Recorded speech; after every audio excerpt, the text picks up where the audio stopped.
Во последниот понеделник од годинава што изминува, Охрид веќе се полни со гости. Секоја година се стремиме, велат туристичките работници, да донесеме што повеќе гости, со добра организација и атрактивна понуда која градот ја нуди. Пропагандата и убавите препораки од оние кои што веќе биле во Охрид се најдобриот начин за привлекување на туристи, што само по себе пак ја наметнува потребата од проширување на понудата, велат хотелиерите.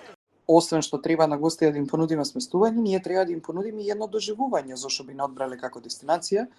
Може би треба да поработиме малку на пакети, како да ги привлечеме, за да секоја година сме поуспешни. Годинава дури и зачудувачки имаме и гости од Унгарија, кои што досега не биле наши гости. Дел од хотелите на Ривиерата целосно се закупени уште пред 2 месеци, иако годинава цените на аранжманите се далеку повисоки во однос, например, на една од најуспешните години, 2018-та, кога цените на тридневните аранжмани во хотелите се движеа од 100 до 150 евра, а сега се движат од 255 евра па нагоре. Цените на угостителските услуги може би порасна и се на врвот на оние пораст на цените воопшто во таа инфлаторна спирала.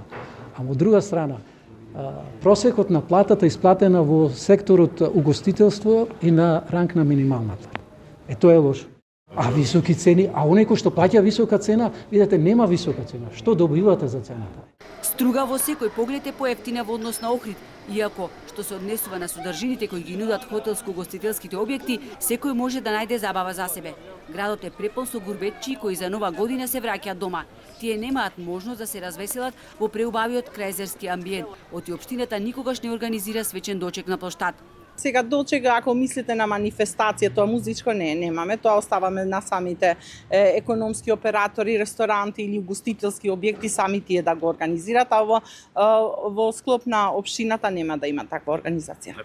Ако е за утеха, Струга првпат блесна новогодишно. Инаку во двата града веќе има зголемена фреквенција на возила. Од полицијата со апел до сите возачи да внимаваат за време на новогодишните празници. Најавуваа дека ќе ги интензивираат сообраќајните и други контроли на целото подрачје.